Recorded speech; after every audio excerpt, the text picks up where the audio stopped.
just say a healthy, wholehearted leader knows their story. We want to all be empathetic and compassionate. And I know a lot of Christian leaders, they really do want to keep the people at the forefront of the task at hand. Mm. And yet, at the end of the day, if we have not done our own work in our own story, it's really hard to give away what we haven't received. Yeah. And so, learning how to be compassionate, to understand our pain points, have we grieved? I have this cheesy saying where I say, you got to feel it to heal it.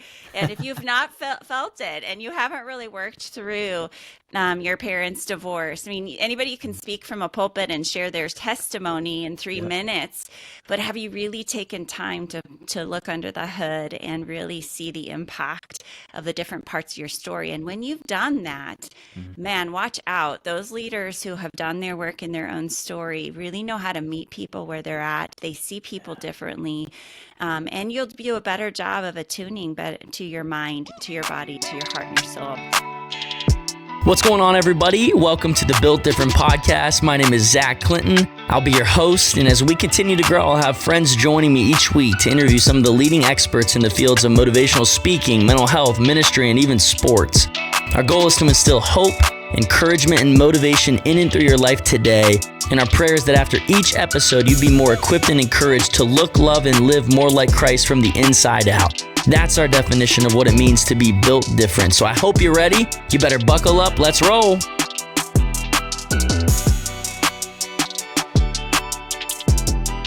My friends Jeff and Terra, thank you so much for joining me today.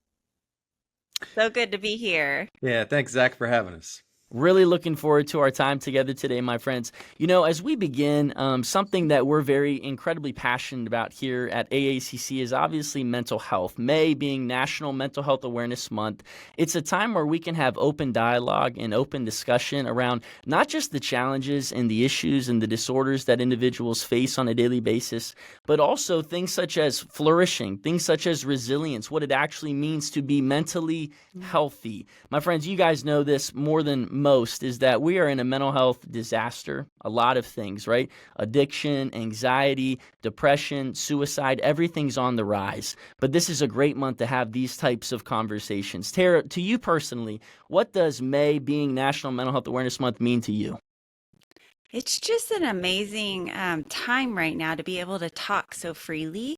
I think even when I started in the field 20 years ago, especially as a believer, we didn't talk about mental health. In fact, it was kind of weird to be a counselor at that time. Yeah. And people really separated their faith and their walk with the Lord and their mind, their body, and their hearts. And so to be able to bring the full circle around this month and to really be able to say, our humanity is important. It's important to God. He created it. And it is an important conversation, not only for us, but those that we're leading in our wake, whether it's our children or those in our communities and in our organizations.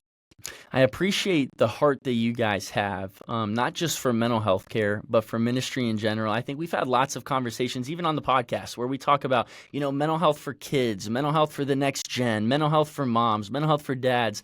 But you guys focus on, in a sense, mental health and really being able to reach leaders, right? So many leaders, I think, go unacknowledged and unnoticed in this fight. Jeff, I would love to hear, just from your perspective, when did you guys really develop this passion around leadership? Well, Zach, thanks for asking the question. It's interesting. Like, we got to go way back to actually when Tara and I met, and this is just sort of how it happened. But the long story short is that when we met, I was on my way out of undergrad at Seattle Pacific University. She was on her way in, and we had kind of that unusual but clear call to relationship, to the marriage and to vocation. That word was what the Holy Spirit brought into my mind. And I thought, what? I'm in college, so I don't know what vocation meant. So I had to look it up.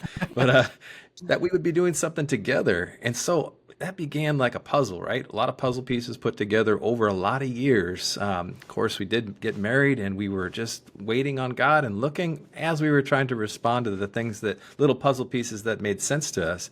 And sometimes a lot of the puzzle will be put together, and that moved us enough into that space. In 2011, we've been doing work both in pastoral ministries and in Terra and counseling prior to that. But to form Living Wholehearted, I tell you what, it was actually responding to the caseload that Tara had. And really, for all of the years that she was in private practice, it was a wait list of leaders, of people who are of influence in both business and nonprofit and ministry.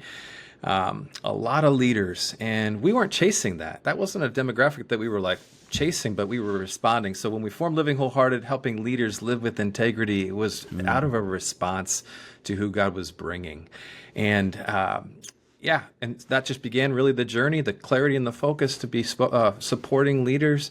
Then, as leaders ourselves, we're working with people who are, ahead of us in their as seasoned leaders, and but the brokenness and the loneliness and the isolation, a lot of the vulnerabilities that leaders have, the trauma, the unique trauma that leaders go through, just by being in a leadership position, our hearts began to grow and our focus began to get laser focused on that. And we thought, if we can, in our limited time and resources, if we could focus our energy on helping leaders, we could potentially impact the systems that they represent at home, at work, and in their communities.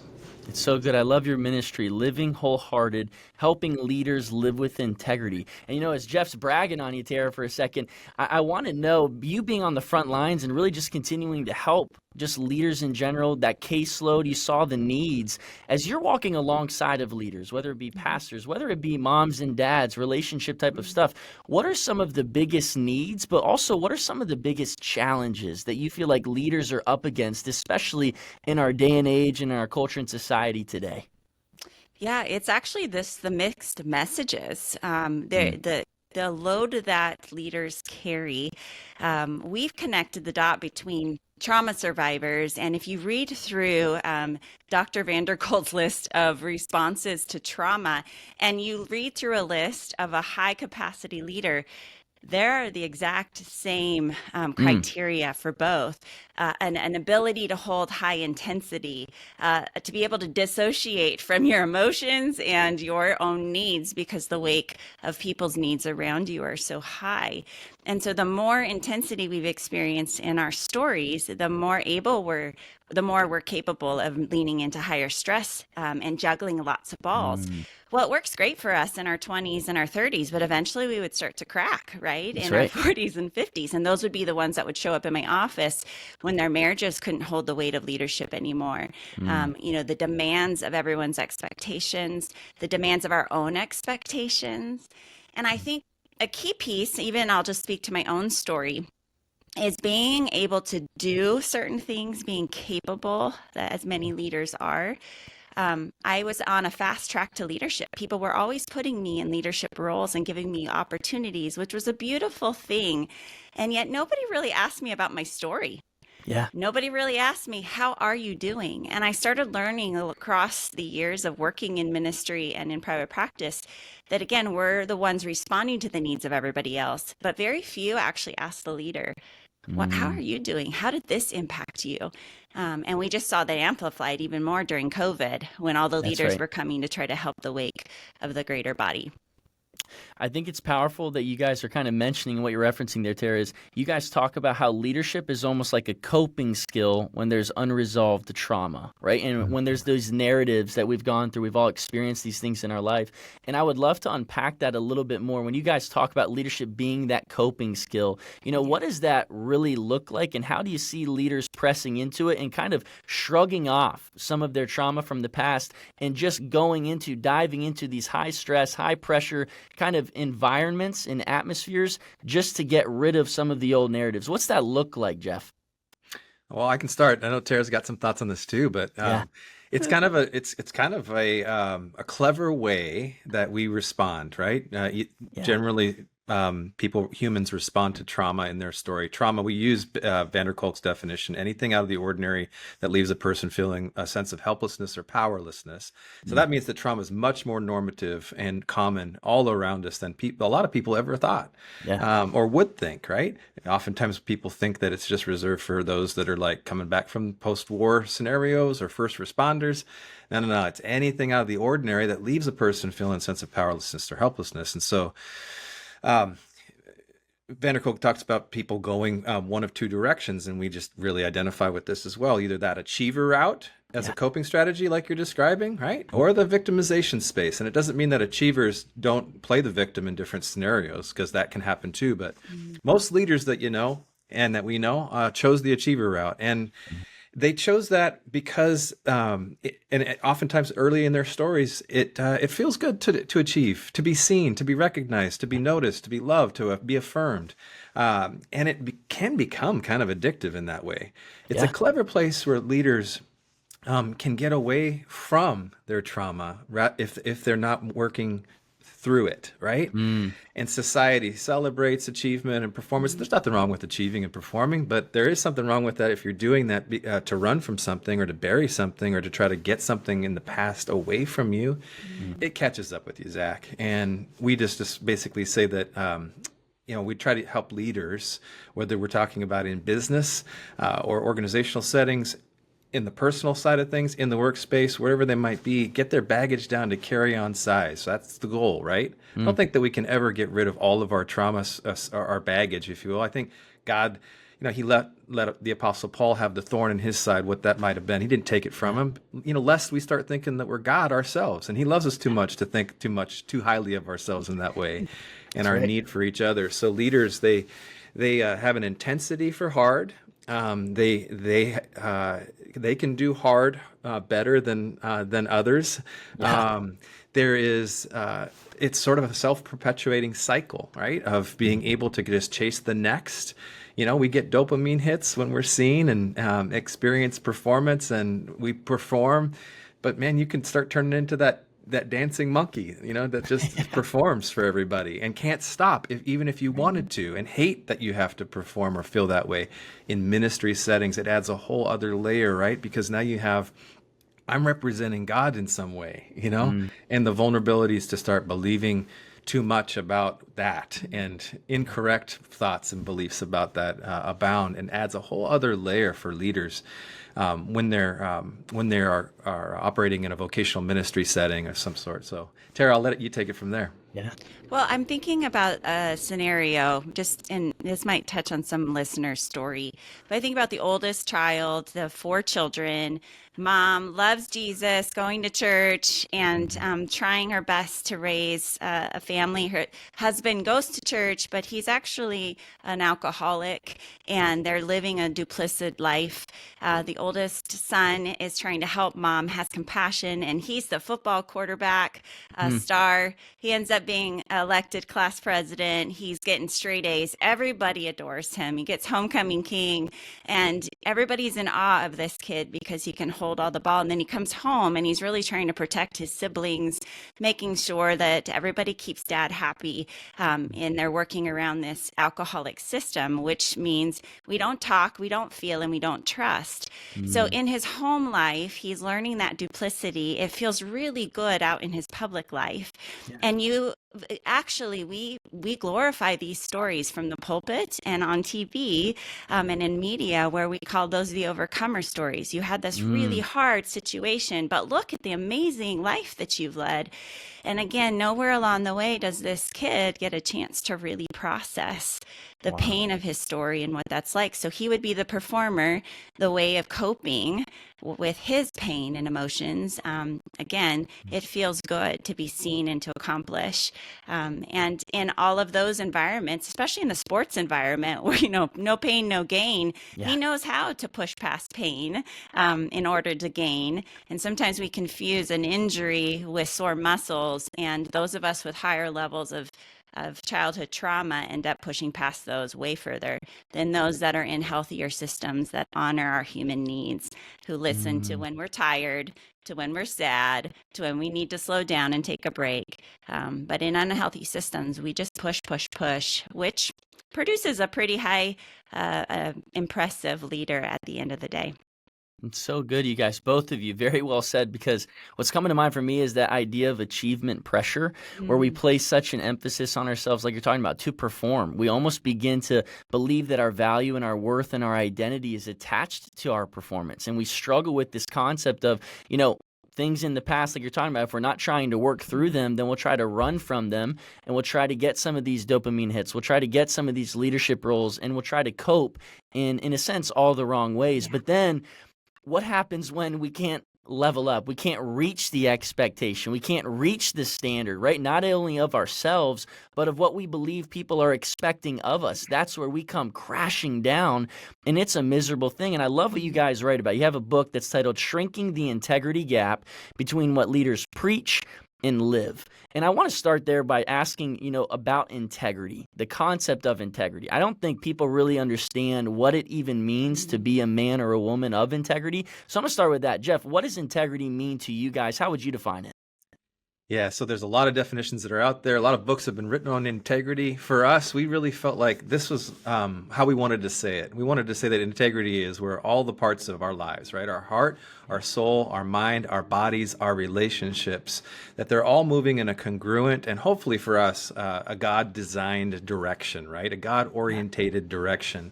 Integrity is not an event that you somehow achieve or a badge that you like, I arrived, I got the certificate. No, it's like, it's a lifestyle. It's every day. It's a lifestyle of choosing. Am I going to live with the congruency between what I say I believe and what I'm about and how I actually live? Am I going to work to shrink that down, or is that widening? And how do I grow an awareness of when it starts to widen and the pull that we feel to sort of act out of a lack of integrity? So that's how we think about it, Zach. It really, God made all of us, every part of us, if you will, and He doesn't want us to divide, like, and compartmentalize. We waste a ton of energy doing that. So to live with integrity is to say it's about wholeness. So that for us is why we called our company Living Wholehearted, right? It's about pursuing that. And we think that God, that's the abundant life that He's calling us towards, is to do that with Him and through Him. It's so Yeah, good. we aren't calling this like perfection. It's an ongoing, that's why it's living. It's this active process of being honest. So when there's incongruency, it's integrous to say, yeah, my mind is not aligned with my body right now, or my heart believes one thing and I'm doing another. My theology says this, and yet, I know I want to love my husband, but right now I am yelling at him all the time. So it's the honesty that we're asking for before God and before others. That really is what integrity is about. And having that pursuit towards wholeness, not necessarily arriving, as Jeff is saying. That's right. And I love that idea. It's not about perfection, right? It's more so just simply about progress, being honest, being vulnerable, being real, being authentic. And Terry, you mentioned that leaders often, they don't get checked up on, right? They don't get people that are asking them, like, how are you really doing? Because it's expected of them that they're just strong. They're just resilient. They just perform at this high level under stress, under pressure. I mean, they're calm, cool, and collected. That's what's expected of them. But then that sends us into this cycle like we're talking about of loneliness. And speak to why loneliness, why these things can actually be such a threat against living a life of integrity.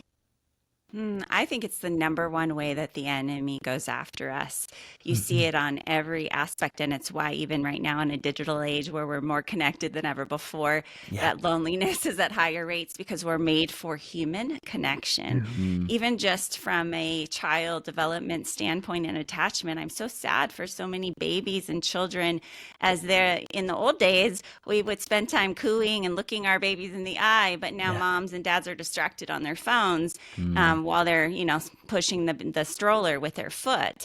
And there's just this disconnect that we have today. And the enemy's gone after it from Genesis in the garden. If he could isolate us and make us believe that God's not for us and He's not with us and you're really on your own, and then even pinning Adam and Eve against each other, we take that into genders, but I think it's just in general, like, you're on your own.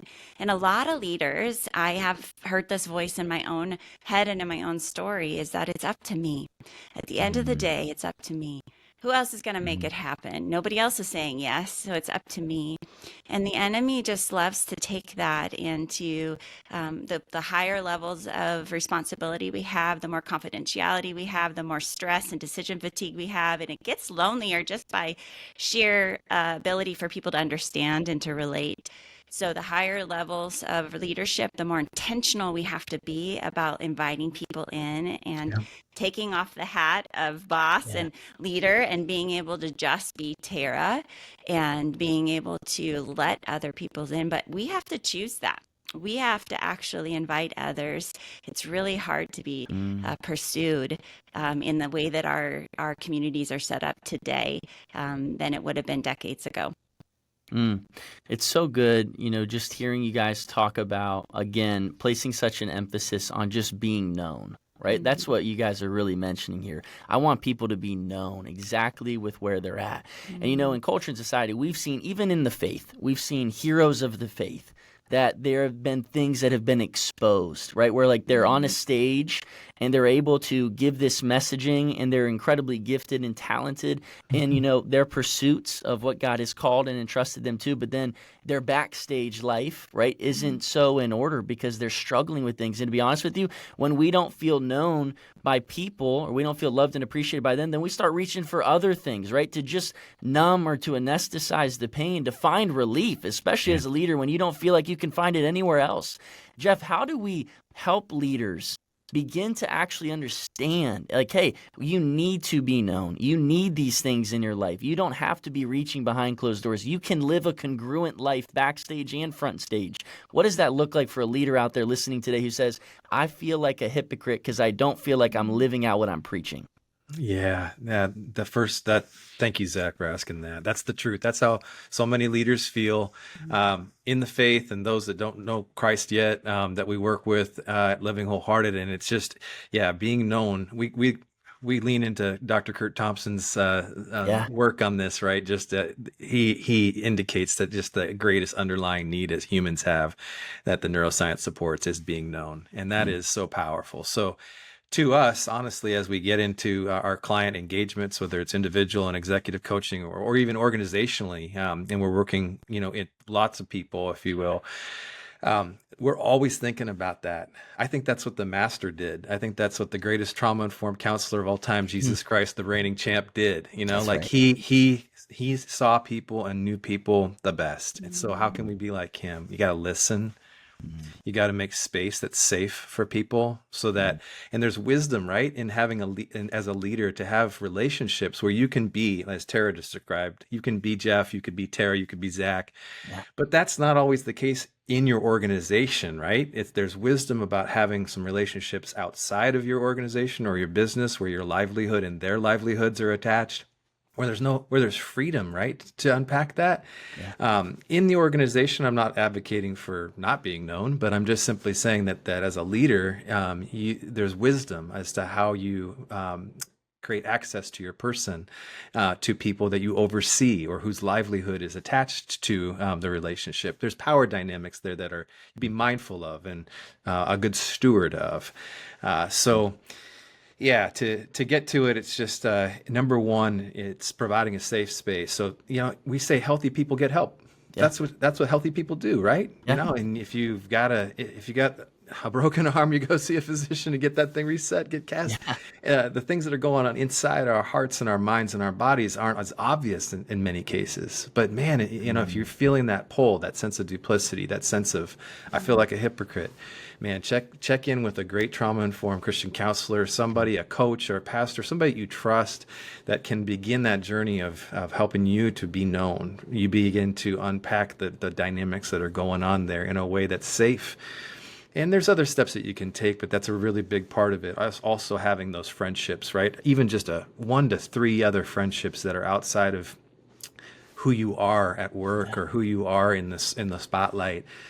That where your guards down. You can be who you are. You can be vulnerable, and they can be that with you. It's really important to stay in reality. We like to say that reality must be your friend.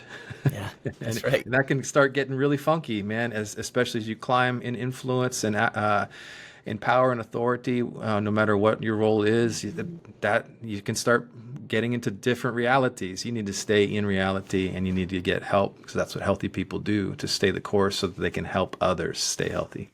That's right. It's okay to ask for help. I mean, sometimes, yeah, that can be hard. But I remember my dad. My dad is one of the most empathetic people I've ever met in my life. But my dad will also shoot you straight, right? So I remember he was sitting with this one guy who was a leader, and by the definition, 100% through and through.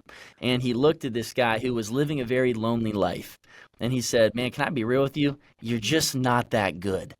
And this guy looked at him like, you're right. You know what I mean? At the end of the day, nobody is that good to do life alone. It doesn't matter how good of a performer you are. We're just not that good because we weren't made to be, right? We weren't made to be alone in isolation. Tara, I want to ask you this because there may be somebody out there who's a leader, even a mom and dad, somebody just listening in that's saying, how do I know where I'm at in this integrity gap? What are some of the telltale signs of, what, there may be a gap right now in, again, your front stage and backstage? What do those look like? Oh, great question. And there's a gamut of answers for that. But I think the first question that Jeff and I always want to ask a leader is, have you asked the people in your inner circle, your spouse, your kids, your close friends, if you have any, maybe your pastor, but have you asked for feedback? What do you see in my life? That is a scary question, let me just say. Yeah. But if they really love you and they have the best for you, that would be the first question, is to say, give me some feedback. Do you see congruency between what I say I'm about and how I'm actually living? And then be ready to listen. And again, the part for leaders that's the hardest is to take our identity apart from our performance. And so their response is not saying you are bad, you are loved, and you are a child of God, and you have a purpose, and you are pretty amazing in God's eyes, and you also have some gaps here and that you need to work on. So both can coexist in God's economy. And it's similar to any parent who's trying to help their child grow, is to say, I love you, and we need to work on our manners at the table, kind of that piece. So starting with feedback from the people you trust the most and you can hear. I wouldn't put it out on social media or your entire staff. You start with the people who are closest to you. And then we call these weeds, the weeds that show up in our life, when we're things starting to numb out, compassion fatigue, or you're just annoyed with everybody. Traffic is tough for you. I mean, just people being late, when you're irritable all the time, when you find yourself always saying you're busy and it's a season and the season hasn't flipped over for a long time. When you want to come home and all you want to do is turn off and grab that glass of wine or turn on the TV or scroll for hours, and you're missing out on the people you say you love the most. Those are some of the weeds that start to show up in our life, even to the point where you've got health issues and you keep ignoring it because you're too busy. You've got too many demands on your life. So those are the weeds that start to show up and are tell signs to say it's time to maybe get someone, a guide, a professional counselor, an executive coach, a spiritual director, somebody who can come with you and really help you slow down and get attuned with what's going on in your mind, in your heart, in your body, and in your soul. And that's what we're doing a lot of integration work at Living Wholehearted, and helping people really, whether it's their thought life that's taken them down, or whether they've just been living like a floating head and just living from what they think, but never really attuning to how their body is responding, or taking time for soul care. So yeah, that would be a long-winded answer, but maybe a starting point for those that are listening today. That's right. Be cognizant of the weeds. And that word is rubbing me the wrong way today, because just this past weekend, we had a ton of weeds, right? And my wife and I bought a house in November, and we have a new yard, right? So we have these high weeds that are popping up, and my wife's like, Zach, you need to get out there. You need to pluck those weeds. And so I did that, right, several weeks ago, and I'm plucking, and I'm on my hands and knees, and they were everywhere.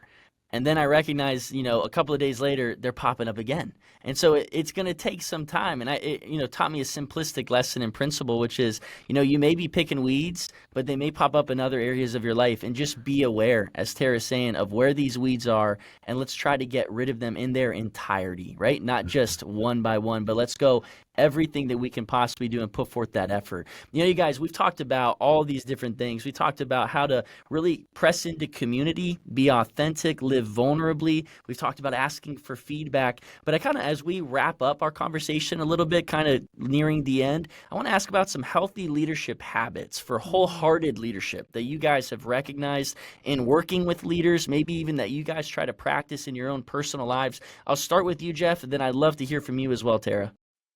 Yeah. So, I mean, for us, Tara and I personally and our team, we talk about keeping the main thing the main thing. Jesus made it kind of clear. He said, look, remain in me, I in you. Apart from me, you can do nothing. And so, like, we got to stay connected to the source, right? We got to stay connected. And we use our concentric circles model. We feature that on our website and also in the book, but it's the frame that we created for ourselves, first and foremost, in our family, kind of order of life stuff. And I just say God and I is at the center of that circle. It's a relationship. And he says there should be nobody before me, right? No gods before me. So that means that he's got to be the center. And I'm in a relationship with God. And so what does that look like, right? That involves self-care. He wants me to be close to him and to remain in him. Then if, as a married Christian man, my relationship with Tara. So it's my spouse and I, that's in that second circle. It doesn't come before the first circle, but it's the second circle. And then our kids, we have kids. So they're the third circle. We think that order right there, those first three circles, if you are a follower of Jesus, you're married and you got kids, that order is supposed to be like that. Like there's problems, right? When we put the kids before the spouse or put the kids before God, and there's lots of freedom, Zach, after that. So in terms of the things that you put in your outer circles, and I would just say that is a framework that is we're trying to attune to. That's a way that we help leaders attune to when they fill out this concentric circles model and then sort of take the pulse regularly. That's what it is. It's not a legalistic thing. It's kind of a framework that allows us to take the pulse. How am I doing with living out my priorities, right? Yeah. What do I need to change? And in scriptures, the metaphors for pruning are abundant, and there's wisdom behind that. God, what are you wanting to prune in my life right now? Do I have things that are in my outer circles that are impacting my inner circles, the things that I need to protect quantitatively and qualitatively? So we use that concentric circles a lot. That's one practical rhythm. But we really got to keep the main thing. And it's easy, especially for Christian leaders, to start, talking about keeping the main thing, but not living it, right? And we feel that too. Nobody but Jesus didn't have an integrity gap. Jesus is the only one that didn't have the gap. All of us do. That means that it's growing or shrinking. What do we want to do about that? We want to walk with God. Galatians 5, stay in step with his spirit and attune to the pulls in our lives. And other things, again, being known by others. Zach, it's so important to actually have 1 to 3 other relationships that you are in modeling a healthy vulnerability that you allow to influence you and you influence them. There's an exchange there, a reciprocity. That's really important. Most leaders insulate themselves or are vulnerable to doing that, where they're the influencer, but they're not letting people influence them. Right. And there's a gap, right? So you got to have space where you can do that and where your livelihood isn't attached and the other pressures that you can remove so that you have a freedom to be more authentic and real. And then that's the practice ground, right? Sometimes you get to do that with friends. Sometimes you need to check in and do that with a counselor or in the safety and confidential space to practice so that you can take that out into your real life at home, at work, and where you go. Tara may have some other thoughts and tips on that, but those are a couple that we believe in. Those are great. Good thoughts, Jeff. And I would just say a healthy, wholehearted leader knows their story. We want to all be empathetic and compassionate. And I know a lot of Christian leaders, they really do want to keep the people at the forefront of the task at hand.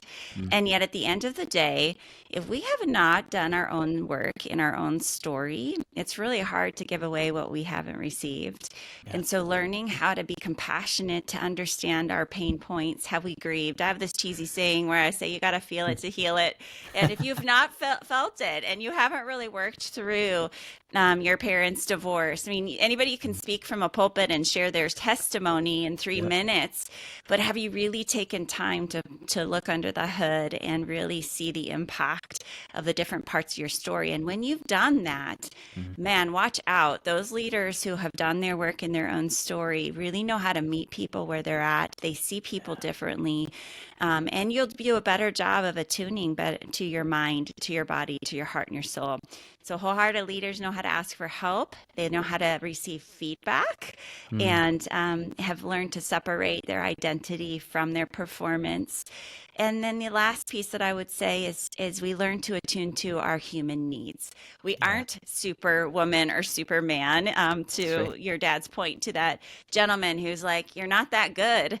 And at the end of the day, we still have to eat. We still have to sleep. We still need to be able to have vacations, to play. How much is play an important part of being a healthy human being? And we forget this along the way in all our responsibilities.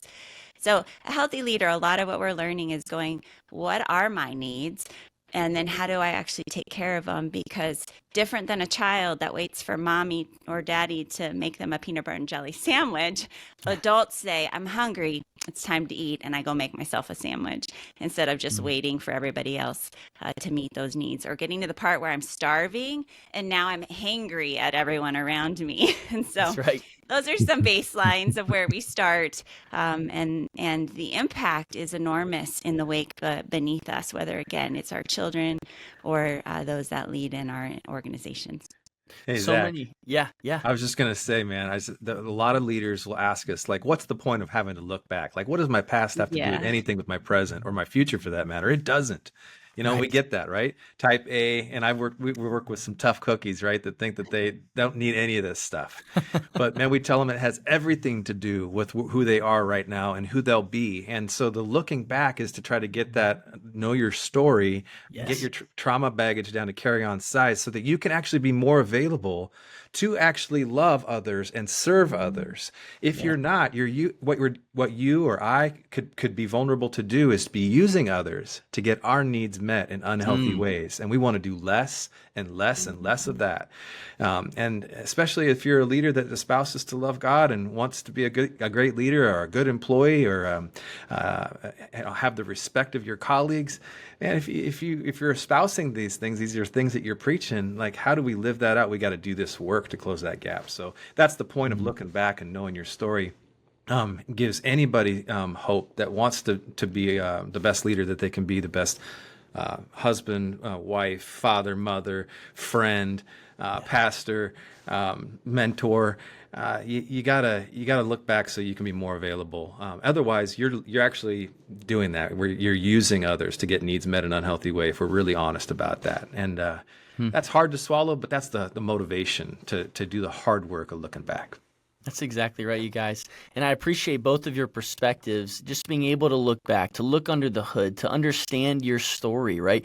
The ins and outs, the ups and the downs, the mountaintops and the valleys as well. But being able to explore those things and process those things. I also heard, being able to prioritize, keeping the main thing from you, Jeff. And I heard you talking a lot about, Terra, just the presence of other people, and then just practicing some of these very simplistic and practical strategies that Jeff and Terra just offered us.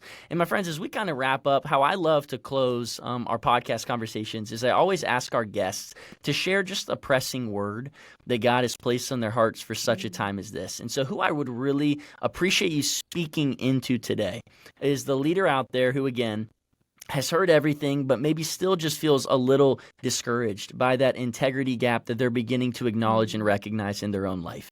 They're deflated, they're disappointed, maybe even in themselves up to this point.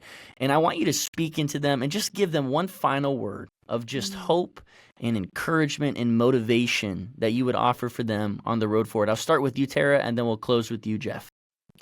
Yeah, I just want to say that God sees you. And I'm reminded of the woman at the well who just felt so much shame from all the things that had happened to her and her responses to those and her own integrity gaps, and how Jesus just sat with her and loved her until she was willing to actually open up and see him for who he really is. And I just think that God is waiting for you to say yes, there's a gentle response, and we're not to feel shame about our integrity gaps.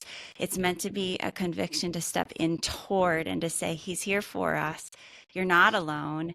And honestly, this, if you're listening to this, I'd say this is a turning point for you. Think about and ask the Lord, who would be the first person you could confess to you and to say, I just need to start to share more of who I am, and moving forward in this journey. So ask for help. Don't be afraid. And this is what God does. He takes all the stuff of our story and He helps us, and weaves it into something that is greater, far greater than we can even ask or imagine. So He wastes nothing. So this prompting in you, you're not too far gone. There's nothing under the sun that's too far gone for our God. That's right. He never wastes a wound. This could be a turning point for the leader out there listening today. Jeff, how would you close this out, my friend? Well, you just said that wound, and it doesn't waste a wound. I say that He never wastes pain. And to those of you that are listening, that many leaders, they experienced pain in their stories, and if it's unresolved, if you haven't worked through it, it's leaking, whether you know it or not, and you really want to go back. It's worth it. That sense of feeling like God is helping you become more whole and healed is priceless, and it is worth the journey. Slow and steady, right? Just enter in and ask God to help you take the next steps with people that would be trustworthy, and take that long journey, right, towards getting that baggage down to carry-on size. And the cool part is that you get the energy back that you have been and currently are wasting, potentially trying to manage all of that subconsciously and consciously. You get that back, and you get to spend it like a currency with God on behalf of yourself and others, that He would use you to influence. And don't you want to do that with authenticity and energy, and a sense of with Him? That's what you can pursue, and it's worth it. So go for it, and do it with others that you can trust. It's worth it, my friends. To all the leaders out there, hear this from us. We appreciate your leadership. We appreciate your willingness to step up, to speak up, to step into the gap and into these moments for such a time as this. But if you haven't heard anything else, I feel like the common theme that you guys have shared is you don't have to lead alone. To all the leaders out there, where can all of our viewers and listeners go to find out more about both of you, Jeff and Terra, but also to maybe even hear more about Living Wholehearted, as well as purchase the book, Shrinking the Integrity Gap Between What Leaders Preach and Live? Terra, where can people go? Yeah, go to our website at livingwholehearted.com, and you'll see our professional counselors and our organizational and executive coaching. We have leadership cohorts where we actually walk with leaders for a year to 2 years to really do this work with them. We do prevention. We love taking emerging leaders who haven't gone down too many dark roads yet, and just really want to finish their race well. And then many seasoned leaders who are just needing time to recover and really think about the second half of their life and what they want and how they want to live that. You can find our book anywhere that books are sold. You can get it on our website or go to Amazon. And we're so grateful that you're even listening today. And if you want to jump over to the Living Wholehearted podcast, you hear Jeff and I sharing more, as well as interviewing and really trying experts in the field of trying to help us integrate our mind, body, heart, and soul in the direction of our leadership. And at the end of the day, if you want to connect with us personally, we would love to walk alongside you. So you can email us. You can find our information on our website. And we are on social, and I'm at Terra Mattson, Terra Mattson, and then it's at living_wholehearted is on Instagram. And all of those things and all of these resources will be in our show notes today as well. So if you need to go and scroll down just to check out those websites, to check out those emails, whatever it is, be sure to do that today, because I'm telling you, as my dad would say, in our sporting world, you guys are game changers. But beyond that, I think you guys are life changers, and you guys are world changers. So I'm super grateful for you. From all of us here at the AACC Life, Love, Faith, and Family, the Built Different podcast, thank you so much just for your time, for your willingness to join us today. And thank you for the work that you guys do and investing in the lives of those who invest in others. Thank you, Jeff, and thank you, Terra. Thank you, Zach. Thank you.